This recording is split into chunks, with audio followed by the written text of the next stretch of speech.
Okay, we're going to make a few connections here. This is a depiction of Seth, the god Set, on the right here. And through what they talk about, and I go off their root of the tree, on my easy picking fruit all around the place, we're going to talk about dinosaurs, red-headed people, blue eyes, um, all kinds of topics. Let's just go off into this first. What you see here on the right is one of the depictions of Seth. I've done a recent series, well, hell, it's almost a year old now, about Seth Pedersen and how certain people in the very earliest of dynasties later became engorged and deified. And of course, they were the gods anyhow, for each one of them is a god, but they got deified into the situation. And when certain things come out, we've talked about Osiris and other ones, but we talked about Seth Pedersen and how he was the first of the second dynasty ever. And so that changeover and how that happened and how they played that into mythology on the coming of the day and night and things like that. It's a pretty interesting video. I can't really link to it anymore now. Whenever I to the end one, I have to pick something that's in the last like 30 videos or so. And that kind of sucks. Although I think I can pick it up and link it or do something. I have to do it on the tablet, but it's easy enough to look. And hell, was it a 3-part series? Anyhow, Seth Pedersen. But that also connections to the god Typhon. Now his red hair, and you see here how even though they give him an Aries type depiction, it doesn't look much like an aardvark. In fact, this looks like an undead depiction.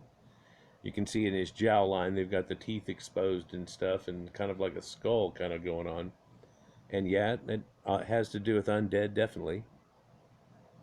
For this whole religion goes around it, and somehow it's changed forms of a death cult, if you will, that's attached to all this. You can see on his shoulders there that he's tattooed, or at least his right shoulder there, his right shoulder. Looking on the left side of it, how he's tattooed. And we talked about how the earliest dynasties, and all the way through Egypt, the Caucasian Egyptians were tattooing themselves, but other people that had too. Utsi the Iceman and all the Scythians that had done the same type of behavior and very similar type of things. And now priestesses have been found with certain ones, and in their arms and stuff were certain incantations and things that went along with their healing aspects and so on. But most people think of him as looking like an aardvark, and here he looks like a strange undead ram with weird bunny ear formed strange ears. Well, now this is just another depiction of him. And I could do a bad reading here on the hieroglyphics that are next to him and go down with the spaceship sunset, go zoom. I look like this. I'm the shepherd king of the 3 stars. You know it as Orion, but this goes way back to here's the crab arms associated with Cancer, or the crab. Below that, here's the Ankh of life, but you now have it as a symbol for death, for a man died on it. But isn't that rebirth, and doesn't this all go together? For I am the God. Whenever the sun goes under the waters and continues down, well, we're living on land. Well, if you go to the end of the land where the sun sets and you watch, it's going to set on water, and you're going to say, oh, it goes underwater and things like in their mythologies, and come back up on the other side. Seth is the god, or the only god, that could help take him through this. Everybody said, well, if this little death thing's here, you should take him out of the situation. No, it's just the way things happen anyhow, and they put it into a mythology. Hopefully you can get past that and see this. But because if he's the second dynasty, and Horaha is the second one ever, and they even say he might be so of the first dynasty, but so they may be Scorpion King, and this may be this and everything, and that's Horus the Younger, and all these. There's a statue of him. He's got blue crystal eyes. You can look up crystal blue-eyed Egyptians, and it'll show you these ooparts, these beautifully built replica eye lenses that around them have marble with pink flicker in them and stuff. And they, in the earliest statues, and especially the wood ones, and of course wood being very sacred to them, and they pop the eyes into these things. Yew trees, stories of elves and things we've talked about before. But so you look at this picture here, and it's one of his other depictions, but we're also talking about a time of Aries, yeah, and that zodiacal thing, so we can make a connection there. And so people sometimes wonder why Ramses has that, and everybody says Ram now and everything. You find that actually comes out of it the other way.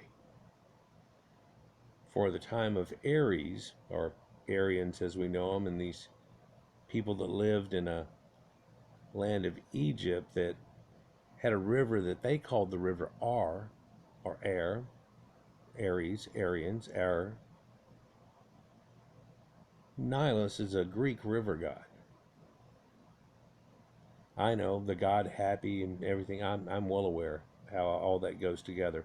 So you can see it's a multi-layer pantheon. And whenever they took these two people of Upper and Lower Egypt and had put them together and stuff, yeah, due to a blending, they ended up with the whole idea of the pantheon. But it shows quite an extent of going on, and who was more worshipped here and there, but everywhere, and all this and all that.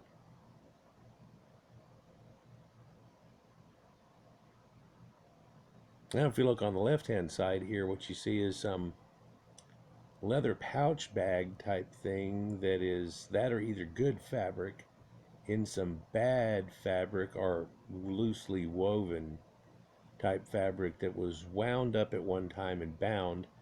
And down here at the bottom you can see a string that's more of a modern twine that was holding it together at one time, but there are clusters of there and up here that show this twine that they had held it together with. And there was a bunch of these bags, by the way, and rocks. Looks like rocks, black rocks.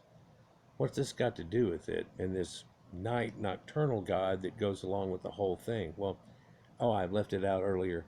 He was the only one, because the snake, you know, that world snake, whenever they go past that, he could hypnotize him, much like in the Jungle Book and stuff. And he was the only one that knew the magic that got him past that, that made everything just work out smooth and go all the way around. So it's the yin and yang of it all. And people quite often say, well, if they took that out of it, they wouldn't. Yeah, well, if they took that out of it, A, they wouldn't have the reality of life. B, they wouldn't have the flip side of anything. I mean, come on, you actually get to the point where you wouldn't have philosophy come out of it. Not just this pantheon, but others that we've talked about. Greeks, of course, Sumerians, and so on. So let's take a look here. 3,300 years ago, ancient Egyptians collected and revered ancient fossils, now known as the black bones of Set, or Seth. And we're a little bit too large here, aren't we? See if I can just do this. Well, now that makes it off. So this just came out here at the end of August of this year. Some of these first people ever to stumble upon prehistoric fossils lived in Egypt 3,300 years ago. Their stories likely started with a sandstorm. Some strong wind rose up and blew the desert sands away, exposing a secret hidden underneath. The hard, pitch black bones of what looked like a gigantic monster. And this kind of goes with the Gobero site that I did a video about, and people of the Green Sahara, and how they had found these ancient bones that are out there. And I did another video about it, whales in Egypt. But out there, whenever it was Green Sahara, there were people living there. And there's this guy, Sorrento, I believe is his name, something like that. He was out there looking for dinosaur bones and giant crocodiles and all these type of things. And in the process of him finding this area that would have been pretty good for it. All of a sudden he found these remnants. He's like, what the hell? And there was people living there before, and he had found the Gabbero site. Got a whole video done about it, and there's other people that have too, and the genetics of it too that I've put into a secondary video after finding out about it. But check out Egyptologist Seven's channel, and she has a video about the genetics that work out for the ancient people that used to live there and in North Africa and stuff, and they make connections.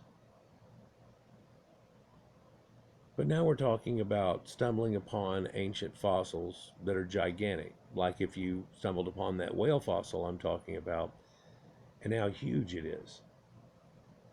And because it's in the desert, how did this get here? How does this thing, does he slither along? Does he walk along? Doesn't really have arms. He has these things that look like T-Rex or something's going on here. He must fly. Wow, look at the front of that thing there. That's a crocodile head face. Oh wait, that is a dragon, isn't it? Make no mistake, that's the symbology we have for it. We've talked a lot about dragons. So there's another connection. But we've also talked about how ancient people found a triceratops and it became a griffin, and this became that. But then also when we look at these things like manticores and so on, how that's really hooked up with the zodiac and the 4 cardinal points. And you can see the same depiction in the Lamassu of the ancient Sumerians. That people are like, what is that? It's one of the reasons I like the animism that are shown in these things, because it's hooked up to ancient mythologies and the way people were whenever they were like elves, as we think of them now, and what you would say is more in tune with nature, that really goes along with Proto-Europeans and stuff. And we talked a little while, or not long ago, about who the elves were: fairies, pixies, and picts.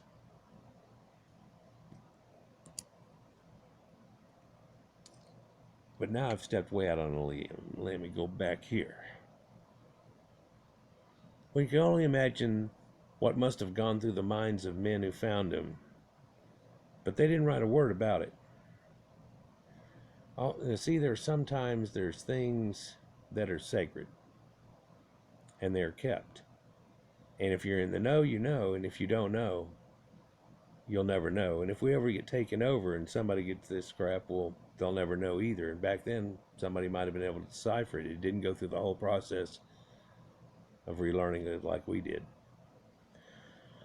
Or if they did write it down, it's been long lost to the decay of time. Let's just say that. All we know is that what they left behind is a tomb filled with prehistoric fossils, some of them as much as 2 million years old, and they were hidden until 1922. Oh, I didn't show you the little band that was around that thing that had apparently been around it forever. It said 1922, and then there's a number on it. And so it's along with the things of that. So now we're going back to the times of Petrie and his early excavations, which were extremely revealing for their time and somehow get overlooked in a modern time in his thoughts that he had, because, oh, everybody's got it figured out now.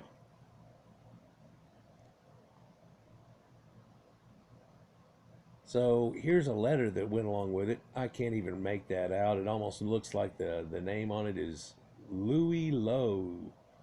It can't be, though. But yeah, I can't make that out. I can make a few letters and stuff and try to go with, oh yeah, here it is. 1922 365-32, something like that. So these are actually dinosaur bones. And we found those bones at Gabbero sitting out there in that state. They turned real dark too. It makes sense. But you can imagine these ancient Egyptians finding something out in the desert, not knowing the hell it goes with. Having killed crocodiles and stuff and hippos and stuff, they found this thing and looked like some kind of giant hippo bones and stuff, and kind of people bones maybe mixed with them. What the hell is this? Oh no, what if this is Seth? Because Seth has a depiction of the hippo also. In fact, he's part of the little conglomeration that makes up the thing that eats you at the end of everything, kind of like St. Peter's gates, but it's radically different in this situation. And if your heart doesn't weigh light as a feather, let's say. It's a fascinating mystery that we're only starting to unravel today. We don't know for sure what sense they made of the bones of the massive prehistoric giants that they found. Slowly but surely, though, archaeologists are unraveling a few clues. Well, you could imagine back then, before a time of knowing about dinosaurs, when people found them, what had been done. Well, we talked about a long time ago, there was bones even kept in churches that were supposed to be signs of the Nephilim and the giants, gods, and stuff like that, even in ancient Greek temples. They even had still on pottery show you skulls that they found, and they were doing things. It was like, yeah, there's something to that, definitely. So there's this tomb full of prehistoric bones. It's taken nearly a century of research to discover anything about the prehistoric fossils found in ancient Egypt. Why? Well, sometimes that Indiana Jones crap, they're putting in a box. And some of these things, they open up one of them, they go, well, it's probably like it, so let's not ruin it. Seriously. And it took modern technology before they messed with it. When the first archaeologists, Guy Brunton and Founders Petrie,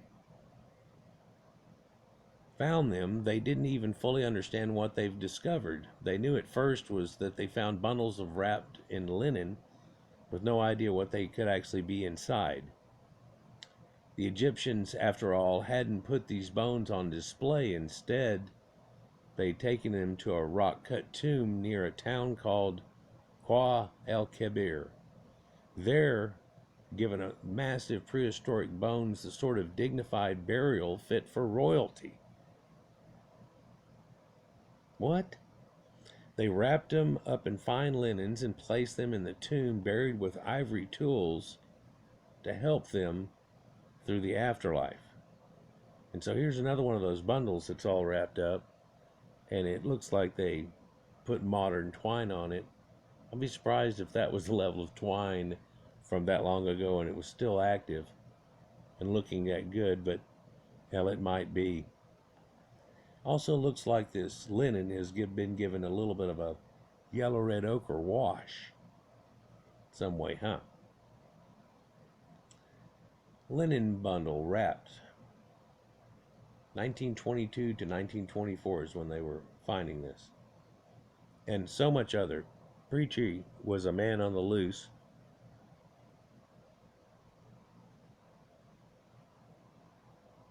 With a good mission. Whatever it was they thought they'd found, they believed it was something worthy of their respect. The tombs of Kala or Kabir weren't just makeshift graves thrown together for the occasion. They were the ancient resting places of powerful Egyptian lords, who were actually gods, built 1,500 years before the fossils were found. It was a place for the revered ancient dead, a place fit for the bones of a creature that 2 million years ago had terrorized the land that would become Egypt. 3 tons of fossils were transported over miles. We still have no idea where the Egyptians found them. In 1926, shortly after they were uncovered, a geologist named K.S. Sanford combed every spot within 500 miles of Kau, trying to track them down without success. To this day, nobody's been able to figure it out for sure. So they don't know where the Egyptians' archaeological dig was and where they found it. But they had taken it, apparently, all this way from where they talked about to this place. And they put them in the tomb of the ancients.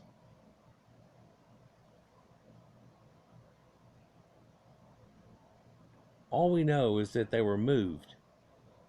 There were more than 3 tons of them, and they had been dragged across miles of wild country just to bury them again. It must have felt like nothing short of a holy act. Wait, and you'll see maybe why. It would have taken an incredible amount of effort to move these bones, and a whole team of people must have been involved. Their destination, Kal el Kabir, was no ordinary town. It was the center of cult dedicated to the god Set, god of darkness, storms, and confusion. He was the lord of the Black Land and a monstrous evil force who was often drawn looking like a monster with a hippopotamus's head. Here we see a depiction, and this is like Isis turning on Seth for Horus, right? And there you can see on the hippo wall relief of a fight between Seth and Horus, where Horus, helped by Isis, kills Seth. Don't want to go through the whole story for you. You know I'd never shut up. Without question, the bones were taken there on purpose. Excuse me. Whatever the Egyptians believed they'd found, they thought they belonged to the god of chaos, or Seth, and they were willing to do anything to bring them to him, to his sanctuary. A breakthrough in a 90-year-old mystery.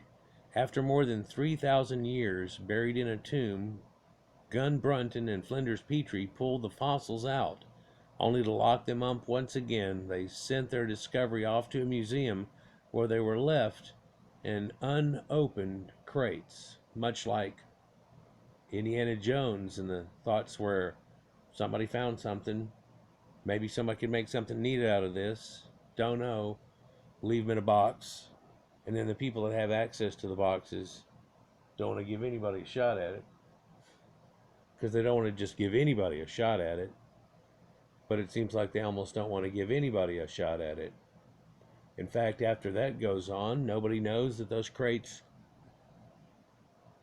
ever existed, really, and it takes somebody years later to come and find out what's in here, which is these bundles. Oh. Brunton planned on writing a book about them, but he never did. And for nearly 80 years, they just sat in those crates, an incredible discovery forgotten. It took until 2007 before anyone looked inside. In part, it was a matter of technology. Nobody wanted to tear open a 3,000-year-old linen bottle and risk destroying a priceless artifact. We had to wait for X-ray scanning machines that could show us what was hidden inside. I know it sounds ironic. Nobody would open up a couple of them and go, whoa, and then go, well, this must be blah, blah, blah. No. In fact, we had X-ray for a long time, but just never tried to put this through that process. But finally, in 2014, they ran them through, and bones were revealed. Little pieces from countless extinct animals were inside. Giant wildebeests, crocodiles, boars, horses, yes, horses, buffaloes, and even human beings. What? Apparently they dug up an ancient archeological site that had at least horses inside of it. Boars is questionable too here, but horses, buffaloes too, unless they're talking about a type of wildebeest here, but you know, water buffalo, but horses, and they're ancient, and even human beings. So one would go, okay, well, let's start dating some of this, and man, if it's been kept like that, maybe we can get some DNA out of it, huh? Well, I don't know if we're going to even be able to go there. That's the weird thing. But here's one of these spectrum analyzing X-rays working on one of these bags. See what's inside. It's a CT scanner X-ray. Imaging Analysis Center, NHM London. X-ray source on left of image. I don't think they're shipping them to London to get to do this. Egypt really doesn't like that to do with any of their stuff anymore. We're talking about stuff that's been in London forever after the Petrie days were over.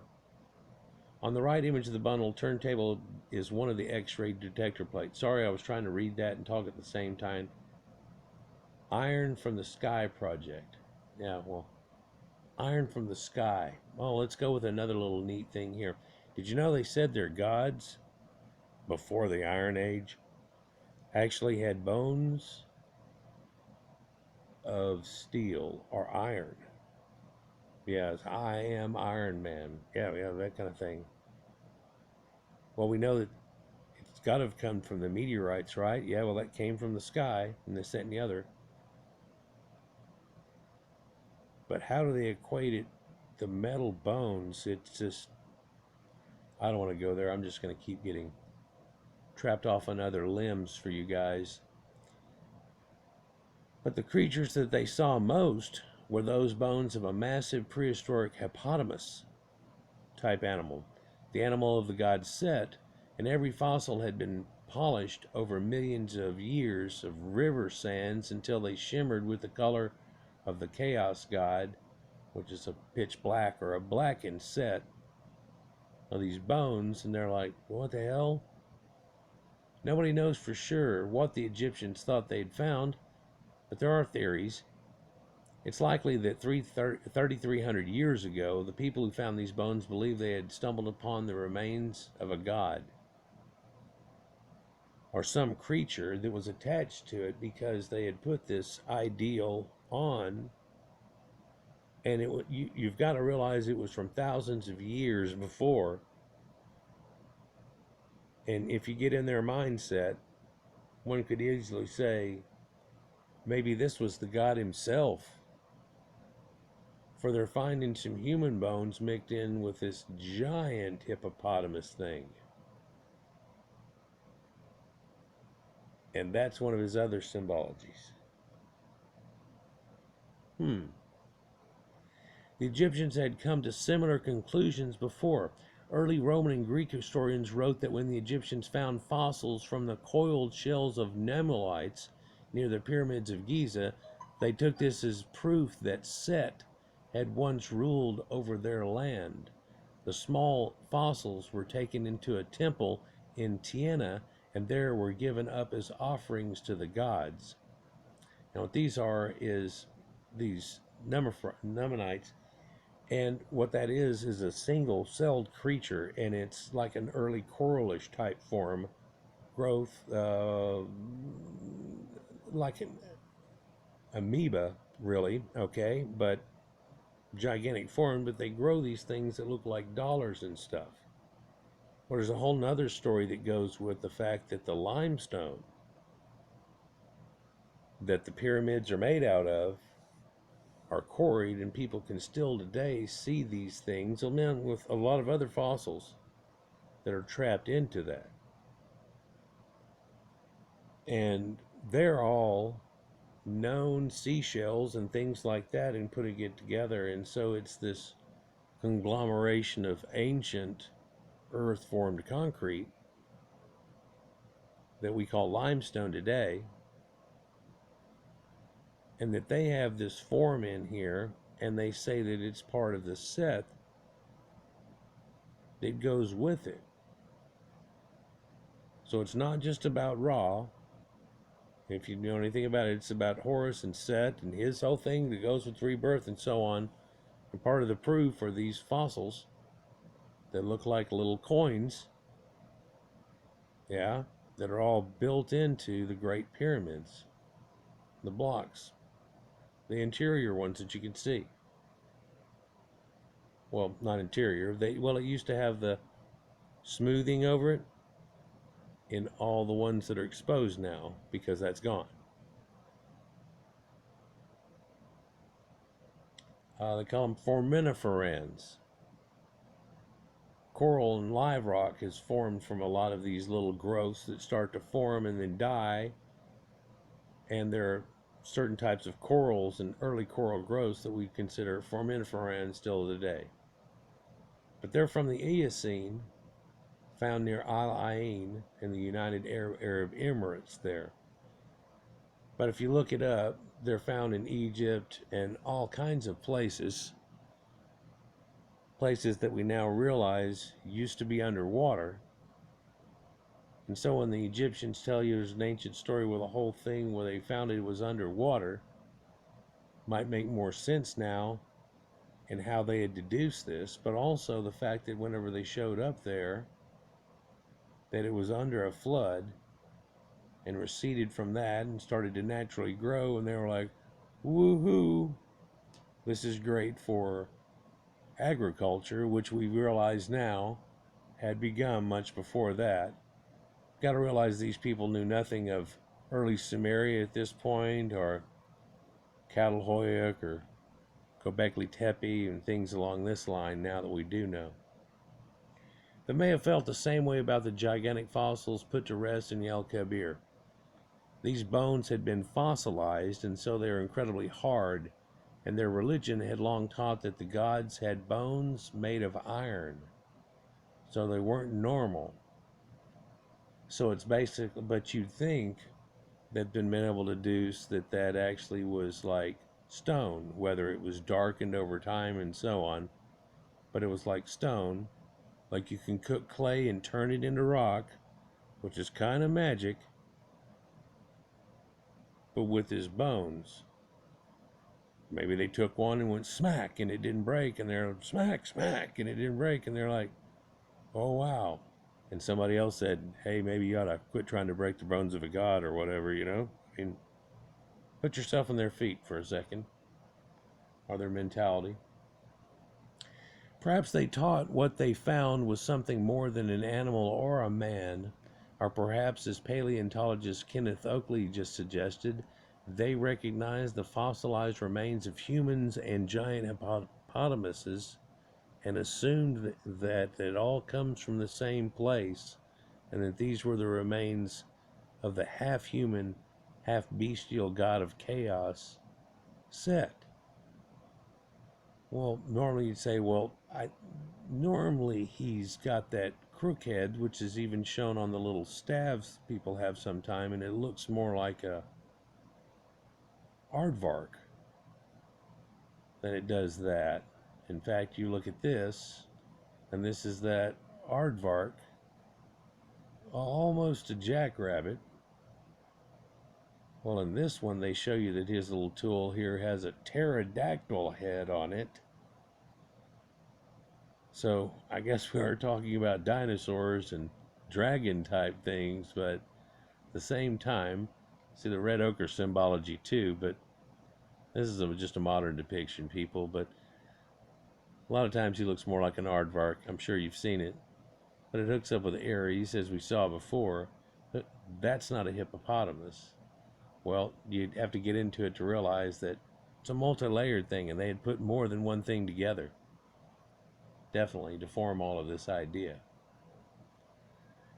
So, there's the Ankh, and his bottom is forked, not three-pronged, and he's apparently got this little tail here, and oh wait, now we got a horned god in the red, and he's the devil, and Typhon is, yeah,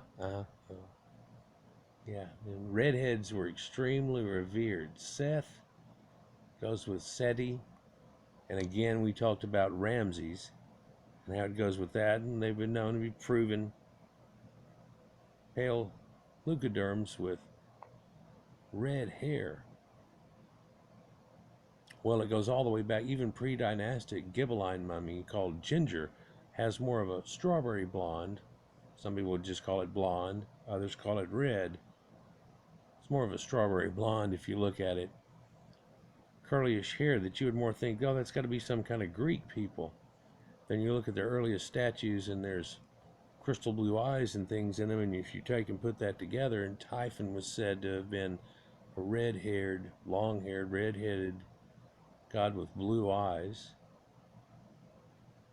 that starts to make more sense. been something just picked out of the blue.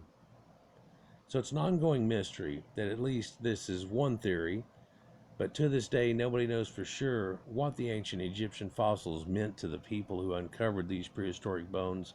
All we have to work off of are a few archaeological finds, and so far they left us with more questions than answers. Mm-hmm. Um,